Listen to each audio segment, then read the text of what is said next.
დღეს ავაწყობთ ელმატადორის ბრენდის TT1000 BG-ს მოდელს. გასავლით როგორ იწყება. რაც შეეხება უშუალოდ მოტობლოკს, ხუთში ქარხნულად ძრავი რედუქტორი არის აწყობილი, ამას ხელისხლება არ სჭირდება.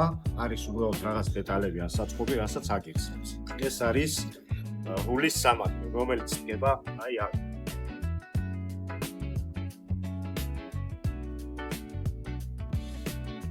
გადავდივართ შემდეგ ეტაპზე. ეს არის ჩვენი გამომავალი ანუ ღერძის სამაგრები. ჯერ ვამაგრებთ ამას, გასავლით. ეს არის კალიცო. აქვს თავისი ჭრილები, სადაც უნდა ჩაყენდეს. ეს ერთი მხარე უკვე მოჩი. და შემდეგ.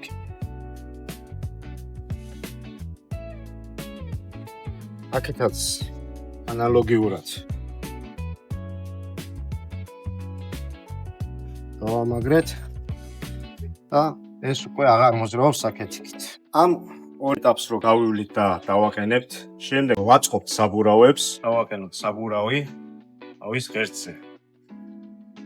ესე იგი, ამას აქვს მიმართულებები.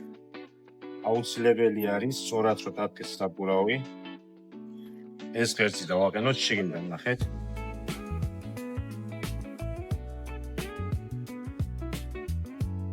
დაგვშა ხოლოდ გადასაჭერი და საბურავი აწყობილია.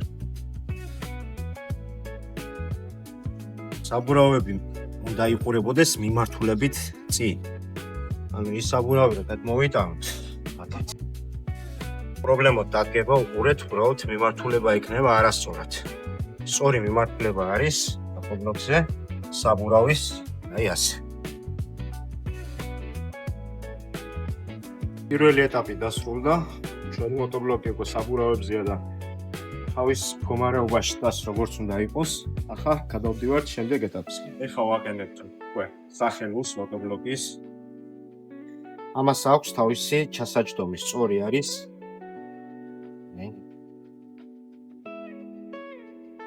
ასე. შემდეგი ეტაპი. ვაყენებთ გადაბმულობას, ანუ ეგრეთ წოდებულ ცეპლიანიას. გადაბმულობის დროს ყენდება აი აქ. როდესაც ეს არ ყოფნის, რომ ჩაჯდეს, ამისი ხელით რეგულირება ხდება ამის მეშვეობით. ამის შემდეგ შეგვიძლია ისევ ცოტა რეგულირება გავუკეთოთ, რომ ნახოთ ცეპლიანია დაჭიმული არის თუ არა. ეს არის უკუსლის მართული. აქაც იგივენაირად არ ყოფნის, რომ ჩაჯდეს და ვარეგულირებთ იქიდან. გადაბმულობა დაყენებული არის, უკუსლა დაყენებული არის, დაგვჭა მხოლოდ გაზის ტროსი დასაყენებლად. გაზის სახელურს დავუწევთ ბოლომდე. ხოლო რაც შეეხება აი ამას, აქ თავის ჩასაჯდომი აქვს, ჩავსვავთ. შემდეგ ტროს დავჭიმავთ აქედან ხელით, რომ ის არ გამოსვლეს იქიდან. შემდეგ ამას მოვხსნით, რომ ამდვილად მიუდგეთ და არ იწვალოთ ბევრი. ეს უშუალოდ გება აი ამას. გაატარებთ აქ. ერთი გადამოწმება მაინც გადავამოწმოთ გაზი. აი ეს ფილტრს ვაყენებთ ისევ თავის პირვანდელ პოზიციაზე. ეხლა გავაკეთოთ ჩვენ რეგულირება გადაბმულობაზე. ცოტა დავჭიგოთ.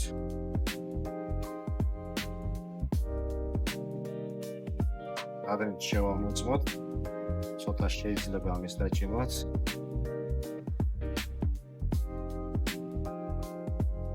ეს დარეგულირებული არის უკვე, ეხლა დავაყენოთ კრილოები. ეს არის კრილოს სამაგრი, რომელიც დგება უშუალოდ ძრავის ქვევით.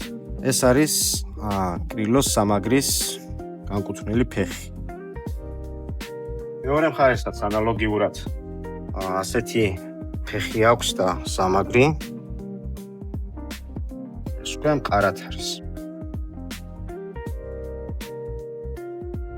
ეს გახლა თუ უკანა სამაგრი კრილოსი, აქვს ამას 4 დირკა და უშუალოდ უნდა დამაგრდეს ამ წინაზე და აი აქაც 2 არის ამ წინაზე. გადაჭერით ამას ჯერ არ უჭერთ. რადგან კრილოს რომ მოვარგებთ, მაგის შემდეგ ხდება ამის გადაჭერა. ეხლა დაგვრჩა ჩვენ ბოლო დეტალი, რომელიც არის კრილოს დამაგრება, მაგასაც გაჩვენებთ როგორ ხდება. ამ კრილოებს აქვს მნიშვნელობა, ეს არის უშუალოდ მარჯვენა მხარე და მარცხენა მხარეს როცა დავამაგრებთ, წაგიხსნით რა მნიშვნელობა აქვს.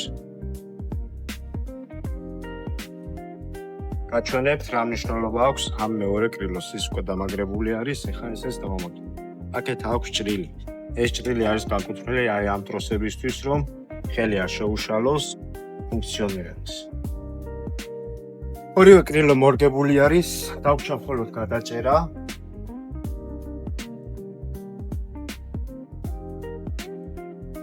ეს გახლავთ ფოტობლოკის ჩამქრობი, რომელიც ხდება აი აქ.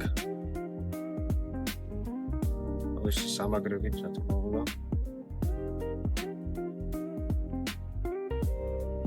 ამასთან ერთად დავაყენებთ ფარის განათების ჩართვა გამორთვის ილაქს. ისეც დგება აი აქ ჩამქრობის ქვემოდან. ეს გადაუჭირეთ, ეხლა დავუჭიროთ ეს ჩამქრობის სწორად დაყენება, როცა დაკოპა გვინდა არის ასე ჩამოწევთ.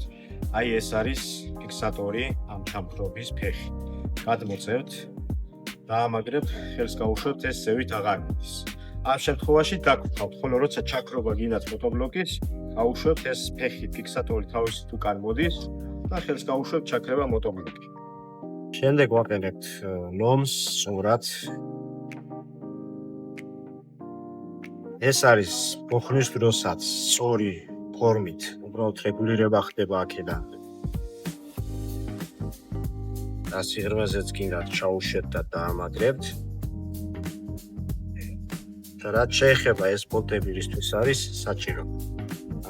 აი ეს თამაშობს აქეთ-იქით. უბრალოდ ამით შეგიძლიათ დაარეგულიროთ და გააჩეროთ ერთ ადგილზე. ესეც რაც შეეხება ჩვენ ფარს განათების, დევს ასეთ პატარა ყუთში. დაყენების პრინციპი არის შემდეგი. ამას აქვს მოძრაობის საშუალება.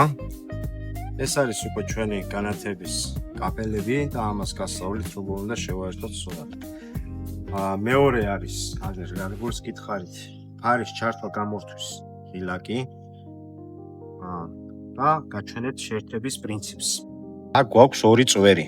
აი შეხედეთ, ყვითელი, ყავისფერი. ფარიდან წამომსვლელი კაბელის ლურჯი ფერი ერთდება აი ამ ყავისფერზე. ხოლო აი მღილაკიდან ჩართვა გამორთვის ფუნქცია, რომელსაც აქვს აქედან წამოსული წვერი, შავი წვერი დგება ამ ყვითელზე და აქ ყვითელი და ყავისფერი ერთმანეთზე. ეს ფარი უკვე დაერთებულია სწორად. ეხლა დაგვრჩა ჩვენ ჩამქრობის დაყენება. ჩამქრობის შავი წვერი დგება აი აქ.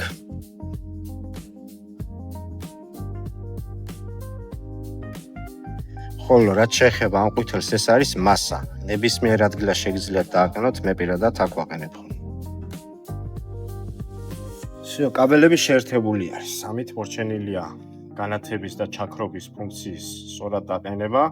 დავაყენოთ ახლა ეს პატარა პრაქტიკული სათავსო. ესეც დაყენებულია უკვე. ბოლო დაუცილებელი დეტალი რაც დაგვრჩა, ეს არის სიჩქარის გადამფრენი.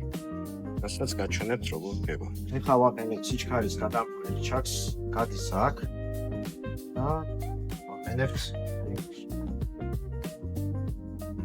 შევამოწმოთ მაინც. ეს უკვე დაყენებულია. მოტობლოკი ამით აწყობილი არის.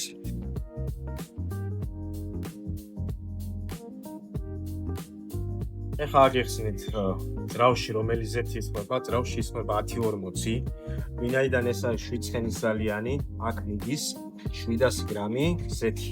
ზეთის ჩასასხმელი. აქვს ორივე მხრიდან ამ მოდელს, მაგრამ ერთ მხარეს აქვს შუპი, მეორე მხარეს არა. ამ კონკრეტულ შემთხვევაში აქეთ მხარეს აქვს შუპი, შეამოწმოთ ზეთის ნორმა. იქით ამ მხრიდანაც შეგიძლიათ ჩასხმა ერთი და იგივე ფუნქცია აქვს, უბრალოდ იქით ამ მხრიდან შუპი არ აქვს. რაც შეეხება ძრავიდან ზეთის გამოშვებას, ძრავიდან ზეთის გამოსაშვები არის აი ეს. შეგეთ, ამას მოუშვებთ და ძრავიდან ზეთი დაიცლება. აქ ჩავასხავთ 10-40 გრამს. რაც შეეხება რედუქტორს, რედუქტორში მიდის 80-90 ზეთი 2 ლიტრი და 300 ჩასასხმელი არის უშუალოდ აი აქედან. ამასაც მოუშვებთ აგრეთვე. ნახავთ, თავისი მაჩვენებელი აქვს. ზეთი შეამოწმოთ. თუ ზედმეტი მოგივიდათ კარობკაში ზეთის ჩასხმა, აქედან ამოიტანს და დაღურის ზეთს და არ შეგეშინდეთ, რადგან თავის ნორმაზე რო დადგება, მეც აღარ ამოიტანს. ზეთებს რომ ჩაასხავთ, შემდეგ გადავდივართ დაქოფის პრინციპზე, როგორც გითხარით, ჩამქრობ დავაფიქსირებთ. რა თქმა უნდა, ყოველთვის დაქოფის წინ უნდა იყოს ნეიტრალში, სიჩქარეში არავითარ შემთხვევაში. ცოტა გაზს ვუმატებთ.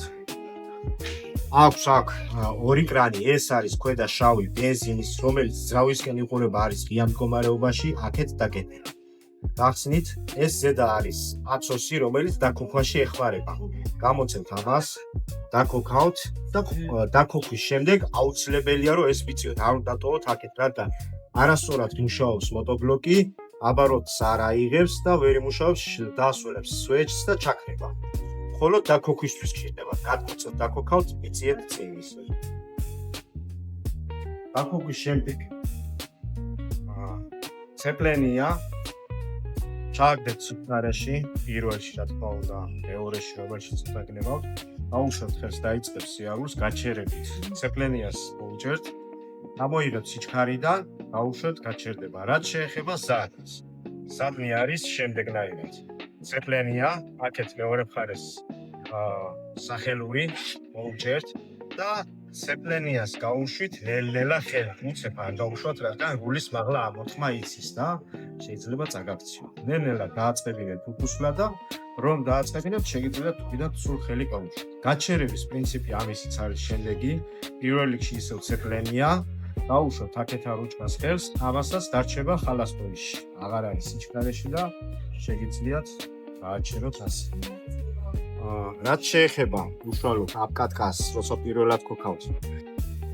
ზეთების ჩასხმის მერე და დაქოქვის შემდეგ უნდა იმუშაოს 3 საათი, ოღონდ 3 საათის განმავლობაში საათში ერთხელ 10 წუთით უნდა ჩააქროთ და შეასვენოთ. ასე გაიმეორებთ 3ჯერ, ბოლო ჩაქრობას რომ ჩააქრობთ, დააცალეთ უბრალოდ ძრავი გაგრინდეს 9 საათის შემდეგ.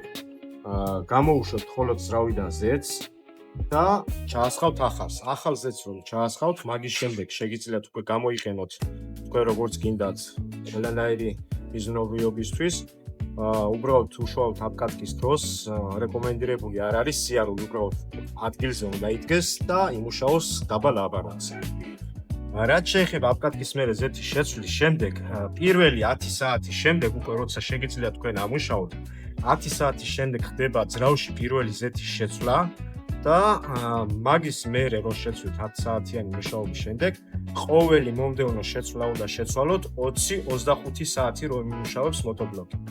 რაც შეეხება ეხა უშუალოდ რედუქტორის ზეთის შეცვლას, ორჯერ რომ შეცვლით 20-25 საათიანი მუშაობის შემდეგ ძრავში ზეთს, ერთხელ რედუქტორში უცვლით. ამის ძირითადი მოვლის პრინციპი ეგ არის, რომ ზეთები უნდა უცვალოთ, რაც შეიძლება მალე და დიდხანს არ ამუშაოთ ეც და იგივე ზეთს. საშუალო ხარისხის ზეთებს თუ შეიძენთ, უკეთესი იქნება.